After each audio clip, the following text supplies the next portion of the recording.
ఈ రోజు రండి దేవుని ఎరిగే ఆశీర్వాదం అనే పేరుగల ఉపదేశంతో దేవుని వాక్యమును అధ్యయనం చేద్దాం. ఈ రోజులలో మనం మన చుట్టూ చూసినప్పుడు మాస్ మీడియా ద్వారా మనం అన్ని రకాల వినాశనముల గురించిన వార్తలను వింటుంటాము. కరోనా వైరస్తో పాటుగా అనేక ప్రాంతాలు జల ప్రళయాలను చవి చూస్తున్నాయి.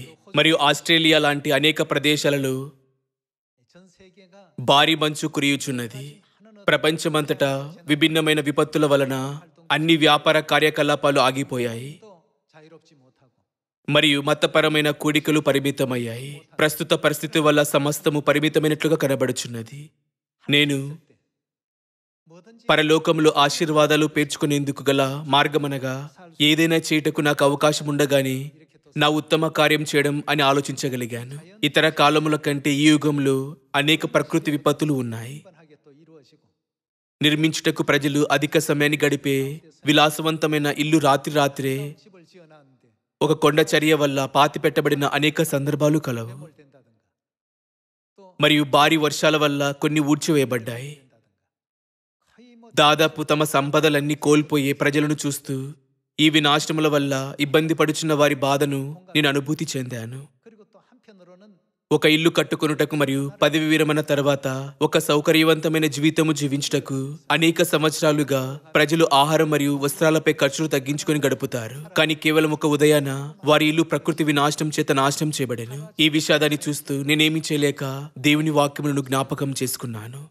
రేపటి దినము గురించి అతిశయపడకుడి మరియు ఈ లోకానికి సంబంధించినది తాత్కాలికమైనది, కానీ పరలోకమందున్నవి నిత్యమైనవి.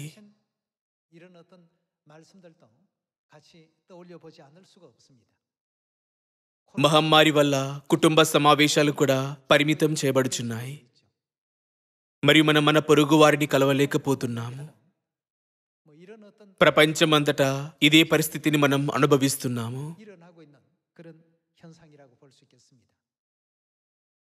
దేవుడు మానవాళి యొక్క భవిష్యత్తును ఎరుగును గనుక వేదనైనను దుఃఖమైనను ఏడుపైనను లేక మరణమైనను లేని మహిమగల పరలోక రాజ్యమును ఆయన సృష్టించి సిద్ధపరచలేదా? ఈ మహిమగల లోకములో ప్రవేశించుటకు మనం ఎవరి పర్యవేక్షణను పొందుకోవలెను? ఈ పరిశుద్ధాత్మ యుగంలో మనం ఆత్మ మరియు పెళ్లి కుమార్తె యొక్క పర్యవేక్షణను పొందుకోవలెను. ఆత్మ మరియు పెళ్లి కుమార్తె చేత నడిపించబడుటకు మనం మొదటగా వారు ఎవరో తెలుసుకోవలెను. మానవాళిపైకి వచ్చే దురదృష్టము గురించి దేవునికి బాగా తెలుసు కనుక ఆయన అందమైన లోకాన్ని పరలోక రాజ్యమును సిద్ధపరిచారు మరియు ఆ మార్గాన్ని చదును చేశారు. తద్వారా మనందరము అక్కడికి వెళ్ళగలము. దేవుడు ఈ భూమిపైకి ఇష్టపూర్వకముగా శరీరధారిగా కూడా వచ్చారు మరియు ఇప్పుడు మన ఆత్మలన్నిటినీ పరలోకానికి నడిపిస్తున్నారు. కొన్ని మార్లు దేవుడు ఒక బాటసారిగా ప్రత్యక్షమయ్యారు. ఇతర సమయాలలో ఒక సాధారణ మనిషిగా ప్రత్యక్షమయ్యారు. దేవుడు మనకు ఎలా ప్రత్యక్షమైనప్పటికీ సియోను పిల్లలమైన మనం మన దేవుని గుర్తించగలగాలి. ఇప్పుడు ఈ యుగంలో కూడా దేవుని విశ్వసించే ప్రజలు మరియు విశ్వసించని ప్రజలు ఉన్నారు. సందేశాన్ని విని బోధనను అంగీకరించిన ప్రజలు ఉన్నారు మరియు గ్రహించని ఇతర ప్రజలు ఉన్నారు. ఇది ఎందుకనగా దేవుడు ప్రతి ఒక్కరికి ప్రత్యక్షమైనప్పుడు విభిన్నమైన మార్గాలలో ఆయన మన విశ్వాసాన్ని పరీక్షించును. యెషయా 8వ అధ్యాయంలో వ్రాయబడినట్లుగా దేవుడు అనేక మందికి ప్రత్యక్షమగునప్పుడు ఆయన తగులు రాయిగాను అభ్యంతరము కలిగించు బండగాను ఉండను. యెరూషలేము నివాసులకు బోనుగాను చిక్కువలగాను ఉండను. అనేకులు వాటికి తగిలి తొట్టిల్లుచు పడి కాళ్ళు చేతులు విరిగి చిక్కుబడి పట్టుబడదురు. మరొక మాటలలో శరీరధారిగా వచ్చిన దేవుడిని వారు చూసినప్పుడు వారు ఏమి చూసినను తమ విశ్వాసాన్ని అంతం వరకు నిలుపుకునే వారి కొరకు దేవుడు చూస్తున్నారు. ఈ లోక ప్రజలు దేవుణ్ణి చూసే విధానాన్ని పరిగణిస్తూ దేవుడు మన విశ్వాసమును పరీక్షించినప్పుడు మనం వారి వలనే ఉండలేదా అంటూ మనం ఆశ్చర్యపోతాము. ఈ యుగంలో కూడా మనకు వేల 10,000 అద్భుతాలను చూపించగలిగేలా దేవుడు సర్వశక్తివంతులు మరియు బలవంతులు. అయినను దేవుడు ఆ మార్గాన్ని ఎంచుకోలేదు. బదులుగా ఒక వినయమైన రూపంలో దేవుడు మనల్ని మౌనంగా నడిపిస్తున్నారు. దేవుడు శరధారిగా ఉండగా ప్రతి ఒక్కరి విశ్వాసాన్ని దేవుడు పరీక్షిస్తున్నారు. 35 సంవత్సరాల క్రితం ఇజ్రాయేలు ఐగుప్తుల నుండి బయటకు వచ్చారు మరియు కనాను నేల దిశగా వెళ్లారు. వారు అరణ్యంలో ఉన్నప్పుడు ద్వితీయోపదేశ కాండం 8వ అధ్యాయంలో దేవుడు వారికి ఏమి చెప్పాను? వారు దేవుడిని నమ్ముచున్నారో లేదో పరీక్షించుటకు దేవుడు వారిని ఆ పరిస్థితిలో ఉంచారని ఆయన చెప్పాను. కొన్ని మార్లు దేవుడు వారిని ఒక ఎండిన నేలకు నడిపిస్తూ వారిని అణిచారు. మరి కొన్ని మార్లు దేవుడు వారిని ఏ ఆహారం లేని బంజరు భూమికి తీసుకెళ్లాను. ఇతర సమయాలలో దేవుడు వారికి విస్తారమైన ఆహారాన్ని అనుగ్రహించి బండి నుండి నీరు బయటకు వచ్చేలా చేశారు. 40 సంవత్సరాల కాలం పాటుగా తమ పిల్లలు ఎలా ప్రవర్తించారు మరియు తమ పరిస్థితులను ఎలా ఎదుర్కొన్నారో విభిన్నమైన సందర్భాల ద్వారా దేవుడు వారిని గమనించారు. అరణ్యంలో 40 సంవత్సరాల ప్రయాణం ఉన్నది.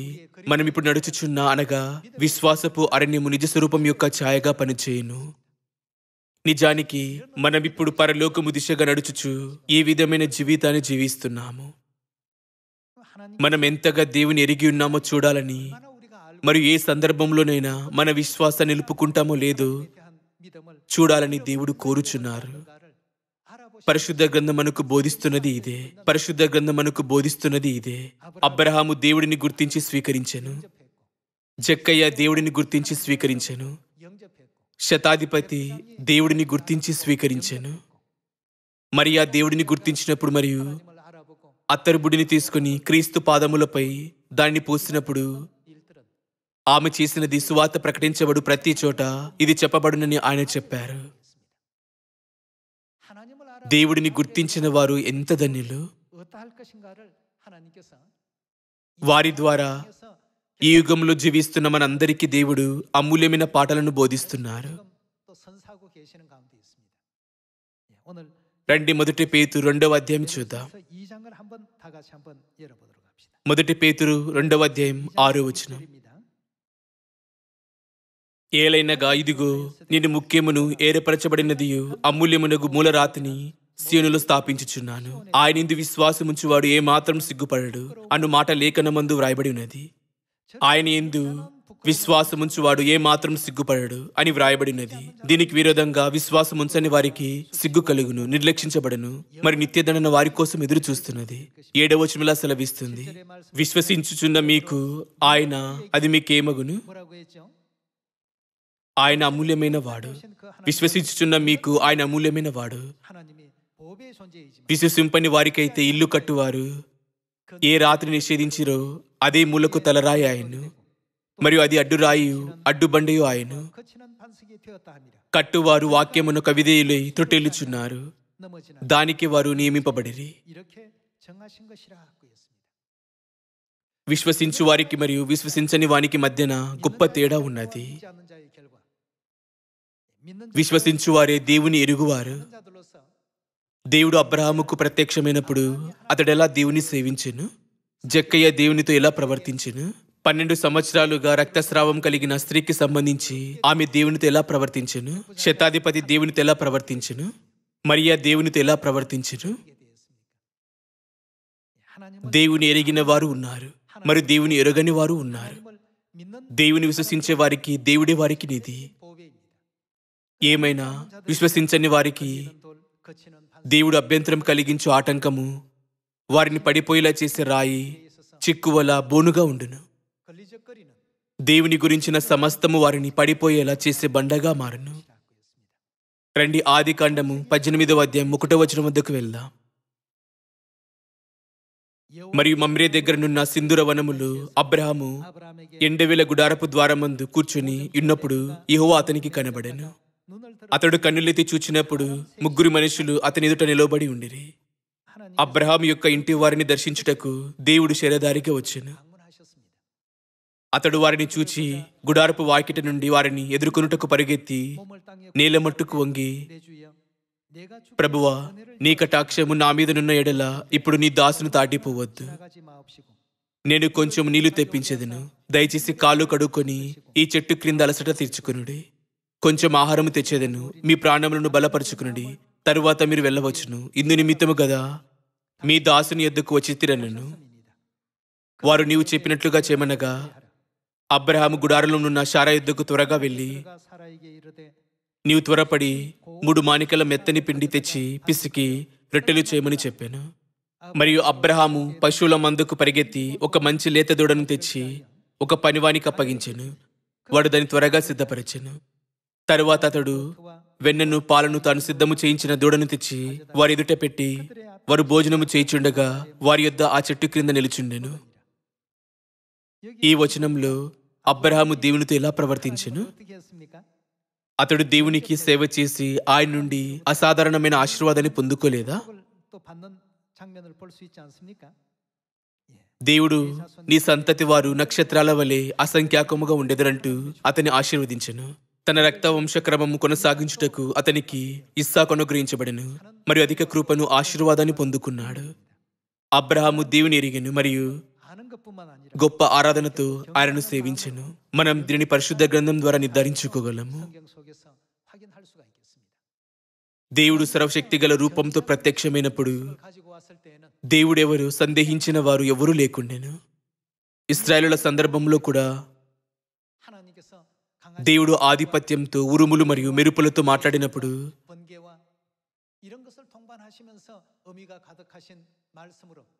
ప్రతి ఒక్కరూ ఆయన ఆజ్ఞలు గైకొని పాటించారు.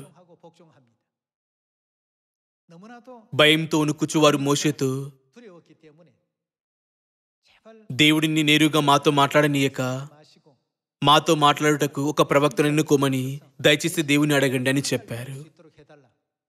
ఈ విధంగా పాత నిబంధన సమయాలలో ఇశ్రాయేలు దేవుని ప్రాధేయపడ్డారు. ఏమైనా క్రొత్త నిబంధన సమయాలలో దేవుడు తన వాక్యమును ప్రవక్తల ద్వారా బోధించలేదు. కానీ ఆయన స్వయంగా శరీరధారిగా భూమిపైకి వచ్చి పరలోకమును గల మార్గం ఇదే అంటూ బోధించారు. ఈ రోజు కూడా పరిశుద్ధ గ్రంథ బోధన ద్వారా దేవుడే స్వయంగా సీయోను పిల్లలందరినీ మేల్కొల్పుచున్నారు. దేవుడు భూమిపైకి వచ్చి పరలోకమునకు గల మార్గాన్ని బోధించినప్పటికీ ఆ సమయంలో జీవించిన ప్రతి ఒక్కరూ ఆయన్ను దేవుడిగా ఎంచారా? మొదటి పేతురు 2వ అధ్యాయంలో రాబడినట్లుగా, ఇప్పుడు విశ్వసించే మీకు ఈ రాయి అమూల్యమైనది. అయితే విశ్వసించని వారికి తగులు రాయిగాను అభ్యంతరము కలిగించు బండగాను ఉండును. ఆ ఇద్దరి బృందాల మధ్యన స్పష్టమైన తేడా ఉన్నది. ప్రజలు సులువుగా తనను విశ్వసించేలా ఆకాశం నుండి ఉరుముల శబ్దం వలె లేక మేఘముపై తేలియాడినట్లుగా దేవుడు అలాంటి మార్గంలో రాగలుగున్నప్పటికీ ఆయన ఎందుకు అలా చేయలేదు? దేవుడు నిశ్చయముగా ఈ భూమిపైకి ఒక మహిమకరమైన మార్గంలో రాగలిగేవారు. తద్వారా ప్రజలు ఆయన యొక్క శక్తివంతమైన రూపం ద్వారా ఆయనను సులువుగా గుర్తించగలిగి ఆయన ఖచ్చితంగా దేవుడని చెప్పేవారు. ఏమైనా ఆయన ఆ విధంగా రాలేదు. బదులుగా విశ్వసించని వారికి ఆయన తగులు బండగాను అభ్యంతరం కలిగించు బండగాను మారెను. అందుకని ఆయన మన వద్దకు ఎలా వచ్చినను మనం ఎల్లప్పుడూ దేవుని గుర్తించగలగాలి. దేవుడు వచ్చినప్పుడు ఎవరు మాత్రమే ఆయనను గుర్తించగలరు? దేవుని పిల్లలు మాత్రమే దేవుని గుర్తించగలరు. తన పిల్లలకు మాత్రమే దేవుడు చూచుటకు కన్నులను, వినుటకు చెవులను, గ్రహించుటకు హృదయాలను అనుగ్రహించారు. దేవుని పిల్లలు కాని వారి సంగతి ఏమిటి? దేవుడు వారికి దేవుని యొక్క మర్మమును గ్రహించేందుకు అనుమతించారా? లేదు. దేవుడు అలా చేశారు. తద్వారా వారు తమ కన్నులతో చూడలేకపోయారు, చెవులతో వినలేకపోయారు, మరియు తమ హృదయాలతో గ్రహించలేకపోయారు. దేవుని ఎరుగువారే ఆయన పిల్లలుగా మారేందుకు హక్కు కలవారు. దేవుడు వారిని అబ్రహాము, జక్కయ్య, శతాధిపతి మరియు మరియ వలె గొప్పగా ఆశీర్వదించబడేలా కూడా అనుమతించారు. దేవుని ఆశీర్వాదాల క్రిందన జీవించటం అంటే మనం ఎంత ధన్యులమో నిజంగా మనం గ్రహించవలెను. దేవుడు ఈ భూమిపైకి వచ్చినప్పుడు తన మహిమ మరియు కీర్తిని పూర్తిగా కనపరచకుండా దానంతా శరీరమనే గుడారం వెనుకన ఎందుకు దాచారు?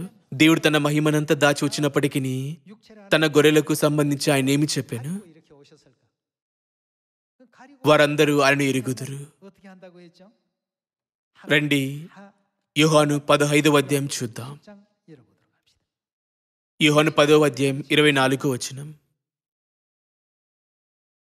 యూదులు ఆయన చుట్టూ పోగై, ఎంతకాలం మమ్మను సందేహపెట్టదువు? నీవు క్రీస్తువైతే మాతో స్పష్టముగా చెప్పమనరి. అందుకు యేసు, మీతో చెప్పి తిని గాని మీరు నమ్మరు. నేను నా తండ్రి నామమందు చేయుచున్న క్రియలు నన్ను గూర్చి సాక్ష్యమిచ్చుచున్నవి. అయితే మీరు నా గొర్రెలలో చేరిన వారు కారు గనుక మీరు నమ్మరు. నా గొర్రెలు వారేమి చేయను? నా స్వరమును వినును. నిన్ను వాటిని ఎరుగుదును, అవి నన్ను వెంబడించును. నిన్ను వాటికి నిత్యజీవమునిచ్చుచున్నాను గనుక అవి ఎన్నటికీ నశింపవు. ఎవడును వాటిని నా చేతిలో నుండి అపహరింపడు. మీరు నా గొర్రెలు కారు గనుక నేను మీకు పరలోకమునకు గల మార్గాన్ని చూపించినను మీరు నమ్మరు. అయితే నా గొర్రెలు నా స్వరం వినును. నిన్ను వాటిని ఎరుగుదును, అవి నన్ను వెంబడించును. దేవుడు మానవ రూపంలో భూమిపైకి వచ్చినప్పటికీ అపోస్తుడైన యోహాను మరియు పేతురు లాంటి తొలినాటి సంఘ పరిశుద్ధులు యేసుక్రీస్తు ఎవరు అంగీకరించారో గ్రహించారు మరియు ఎరిగి ఉండెను. దీనికి విరుద్ధంగా అదే యుగంలో జీవించిన యూదులు, పరిసయ్యులు మరియు ధర్మశాస్త్రోపదేశకులు యేసును దేవునిగా అంగీకరించలేదు. విశ్వసించిన వారికి మరియు విశ్వసించని వారికి మధ్యన తేడా ఏమై ఉండెను? రండి యోహాను 6వ అధ్యాయం వద్దకు వెళ్దాం. యోహాను 6వ అధ్యాయం 42వ వచనం. యూదులు, ఈయన యేసేపు కుమారుడైన యేసు కాడా? ఈయన తల్లిదండ్రులను మనం ఎరుగుదుము కదా? నేను పరలోకం నుండి దిగి వచ్చునని ఈయన ఎలాగూ చెప్పుచున్నాడని.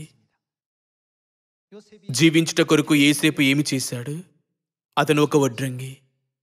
యేసు యొక్క శారీరక తండ్రి యేసేపు ఒక వడ్రంగి. ఆయన ఒక వడ్రంగి వాని కుమారుడు కాదా? ఆయన ఎలా నేను పరలోకం నుండి దిగి వచ్చాను అని చెప్పగలడు అని వారి ఉద్దేశం. ఆయన అర్ధరహితంగా మాట్లాడుచున్నాడు. ఆయన ఎలా అలా చెప్పగలడు? దేవుని నమ్మకుండా ప్రజలను అడ్డుకున్న కారకాలు ఇవే. ఇప్పుడు ఈ యుగంలో దేవుడు ఒక వడ్రంగి కుమారునిగా భూమిపైకి వచ్చినప్పటికీ మనం ఆయనను పొందుకొనగలిగే విశ్వాసము కలిగి ఉండవలెను. పరిశుద్ధ గ్రంథపు 66 గ్రంథాలలోని అన్ని ప్రవచనాలు ఆయన గురించి సాక్ష్యం ఇచ్చినప్పటికీ వారు విశ్వసించలేదు. యేసు ఒక గాడిదపై స్వారీ చేస్తూ యెరూషలేములో ప్రవేశించారు. ఆయన ఒక కన్యక ద్వారా జన్మించారు మరియు బెత్లెహేములో జన్మించారు. యేసుక్రీస్తు గురించి అసంఖ్యాకమైన ప్రవచనాలు సాక్ష్యమిస్తున్నాయి. ఏమైనా ఆయన తండ్రి ఒక పేద వడ్రంగి. ఒక వడ్రంగి కుమారుడు తాను పరలోకం నుండి దిగి వచ్చినని ఎలా వాదించగలడు అంటూ వారు ఆయనను స్వీకరించలేదు. ఈ విధంగా వారు 2000 సంవత్సరాల క్రితం యేసుక్రీస్తుని నిరాకరించారు. ఈ యుగంలో కూడా అదే పరిస్థితి పునరావృతం అగుచున్నది. భూమిపైకి వచ్చిన దేవుడిని తెలుసుకోలేకపోవటకు లేదా స్వీకరించలేకపోవటకు కూడా ఇవే కారణములు. రండి మత్తయి 27వ అధ్యాయం 50వ వచనం ముందుకు వెళ్దాం. యేసు మరలా బిగ్గరగా కేక వేసి ప్రాణము విడిచెను. ఇది యేసు సిలువ వేయబడినప్పుడు ఆయన మరణించే దృశ్యము. ఆయన మానవాళిని రక్షించుటకు భూమిపై వచ్చిన దేవుడు, కానీ ఆయన సిలువ మరణం పొందెను. ఇది గ్రహించుటకు ఏదో కష్టతరమైనది. ప్రజలు మంచిది, మీ దేవుడు సిలువ వేయబడి మరణం పొందలేదా అంటూ వారిని హేళన మరియు ఎగతాళి చేస్తున్నట్లయితే వారిలో ఎంతమంది తమ విశ్వాసమును పట్టుకోగలుగును? ఆయన ఒక వడ్రంగి వాని కుమారుడైనప్పటికీ మరియు మానవాళి యొక్క పాపము నిమిత్తము సిలువ వేయబడినను నిజ స్వరూపంలో ఆయన ఎవరు? ఆయన మన దేవుడు. ఈ రకమైన విశ్వాసముని మనం కలిగి ఉండవలెను. మనం యేసు మొదటి రాకడ యొక్క పరిస్థితిని గమనించినప్పుడు ఆయన రెండవ రాకడలో ఏమి జరుగునో మనం స్పష్టంగా గ్రహించగలము. యేసు నా గొర్రెలు నన్ను ఎరుగును, నన్ను వెంబడించును అని చెప్పారు. రక్షకుడిని విశ్వసించని వారికి ఆయన తగులు రాయిగాను మరియు అభ్యంతరం కలిగించు బండగాను ఉండునని కూడా ఆయన చెప్పారు. దేవుడిని సరిగ్గా గ్రహించే ప్రజల విషయానికి వచ్చినప్పుడు దేవుడు 12 శిష్యుల వలనే వారిని ఆశీర్వదించును. పరలోక రాజ్యంలో మీరు నా బల్ల వద్ద తిని త్రాగేదరు. మీరు ఇశ్రాయేలు యొక్క 12 తెగలను పాలించెదరు. మీరు పరలోకమందు రాజరిక యాజకులుగా పాలించెదరు. మీరు శాంతి, మహిమ మరియు నిత్య సంతోషం గల ప్రపంచానికి నడిపించబడెదరు. అచట వేదనైనను, దుఃఖమైనను, ఏడుపైనను లేక మరణమైనను ఇక ఉండదు. దేవుడు ఈ ఆశీర్వాదాలను కేవలం ఎవరికైనా అనుగ్రహించలేదు. ఐగుప్తు నుండి బయటకు వచ్చిన 20 లేక అంతకంటే ఎక్కువ వయసు గల 6 లక్షల ఇజ్రాయేలులోకెల్లా 2 మాత్రమే కనాను నేలలో సురక్షితంగా ప్రవేశించారు. మిగిలిన వారంతా విభిన్నమైన సందర్భాల ద్వారా మార్గమందు చిక్కుకున్నారు. ఈ రోజులలో మనం దేవుని యొక్క భౌతికమైన రూపాన్ని చూసినప్పుడు కొందరు వడ్రంగి యొక్క రూపాన్ని చూస్తారు మరియు ఆయన వడ్రంగి పని చేసినను ఇతరులు ఆయన దేవునిగా గ్రహిస్తారు.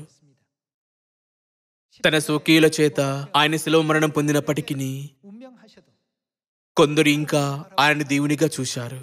కానీ ఇతరులు ఆయనను ఈ లోకం యొక్క శక్తులను జయించలేని ఒక బలహీనమైన వ్యక్తిగా ఎంచారు. ఏమైనా ప్రవచనములన్నిటిని నెరవేర్చుటకు మరియు మన పాపాలకు ప్రాయశ్చిత్తం చేయుటకు క్రీస్తు అలాంటి జీవితం జీవించారని మనం గ్రహించగలిగాము. దేవుడు ఒక వడ్రంగి యొక్క కుమారునిగా వచ్చారు. ఆయన సెలవేయబడ్డారు. ఒక మత భేదస్తునిగా ఎంచబడ్డారు. ప్రజల చేత గుర్తించబడలేదు మరియు చదువుకోలేదు. ఆయన కుటుంబము ఆయనకు మతి చెలించదనని ఎంచి ఆయనను విశ్వసించలేదు మరియు ఆయనను పట్టుకున్నటకు ప్రయత్నించారు. అంతేకాకుండా నిజానికి ఆయనను విశ్వసించిన వారిని ప్రజలు నిరంతరంగా హింసించారు. ఆయనను ఇవన్నీ ఉన్నప్పటికీ ఆయన ఎవరై ఉండెను? ఆయన మన దేవుడై ఉండెను. అయినప్పటికీ ప్రజలు యేసును చూసినప్పుడెల్లా వారు ఆయన దేవుడైనట్లయితే ఆయన ఎందుకు చాలా తీవ్రంగా హింసించబడాను? ఆయన దేవుడైనట్లయితే తన సొంత కుటుంబమే ఆయనను ఎందుకు విశ్వసించలేదు?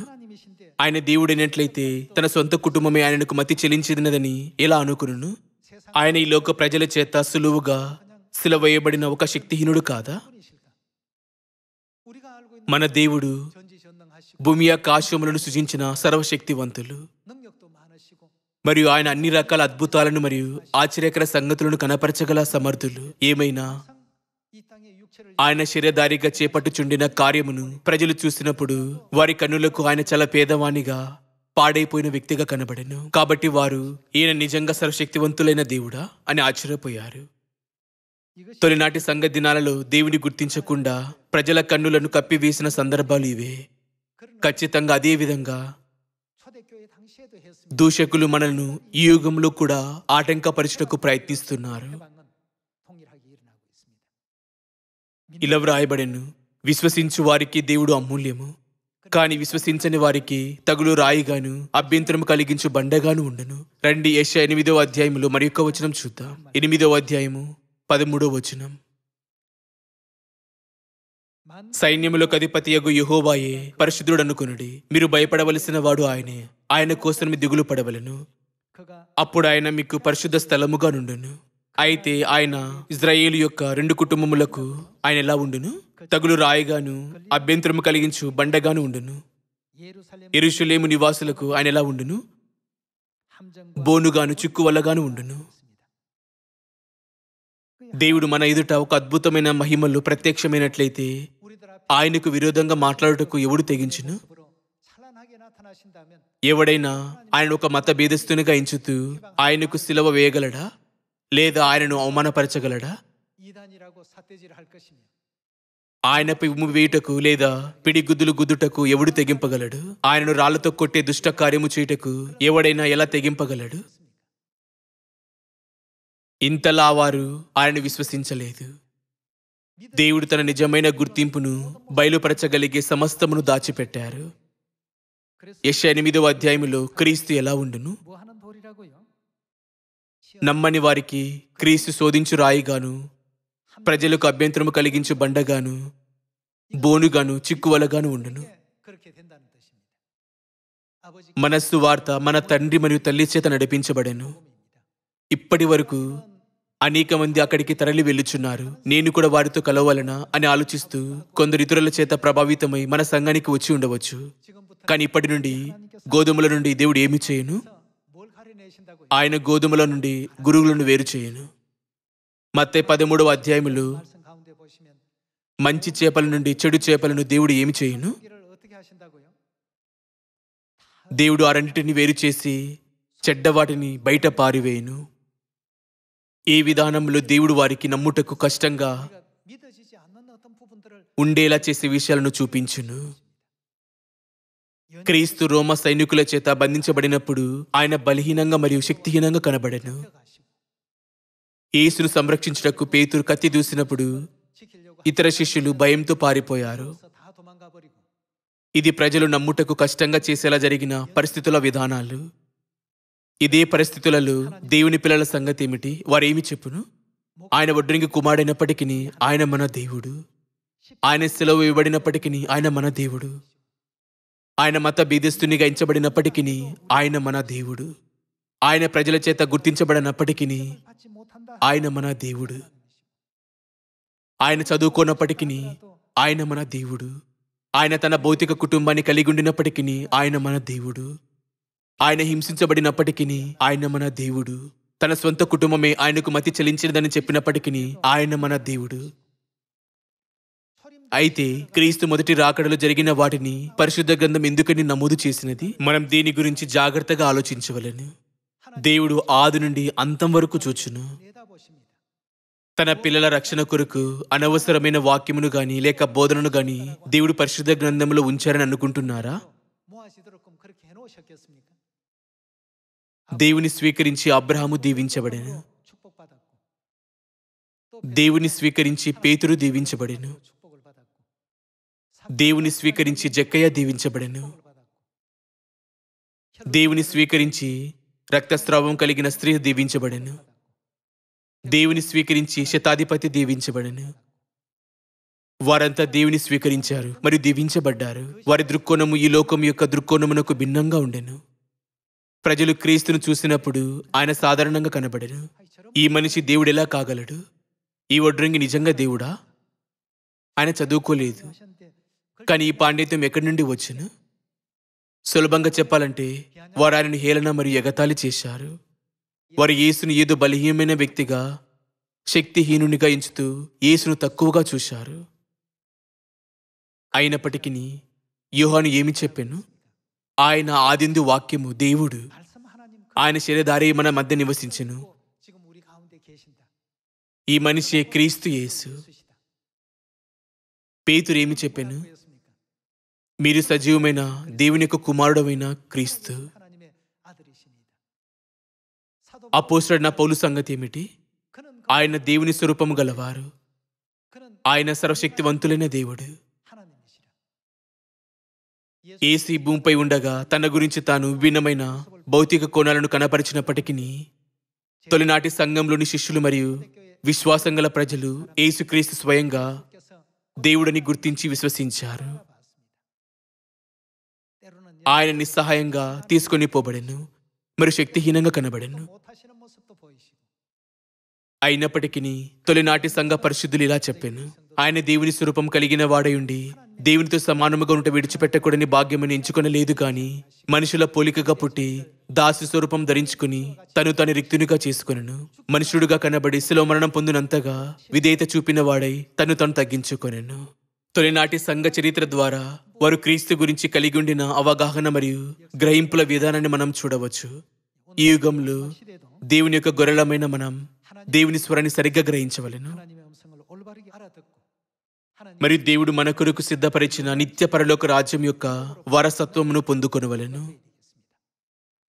అనేక సభ్యులు వచ్చిన కొలది జనులకు ఎంత ఎక్కువ స్వార్థ ప్రకటించబడును, అనేక విభిన్నమైన పరిస్థితులు తలెత్తును. ఏది ఏమైనను మన తండ్రి మరియు తల్లి ఈ భూమిపైకి వచ్చి ఉన్నారు. తండ్రి మన నిత్య తండ్రి మరియు తల్లి మన నిత్య తల్లి అయి ఉన్నారు. ఈ లోక ప్రజలు మనల్ని ఎంతగా దూషించినను, మన ఆత్మలకు జన్మనిచ్చి మనలను ఇప్పుడు పోషించుచున్నవారు మన పరలోక తండ్రి మరియు తల్లి అని నిజము మారదు. రండి మత్తయి 11వ అధ్యాయం 2వ వచనం వద్దకు వెళ్దాం. క్రీస్తు చేయుచున్న కార్యములను గూర్చి యోహాను చెరసాల్లో విని, రాబోవాడవు నీవేనా? మేము మరి ఒకని కొరకు కనిపెట్టవలెనా అని ఆయనను అడుగుటకు తన శిష్యులను పంపెను.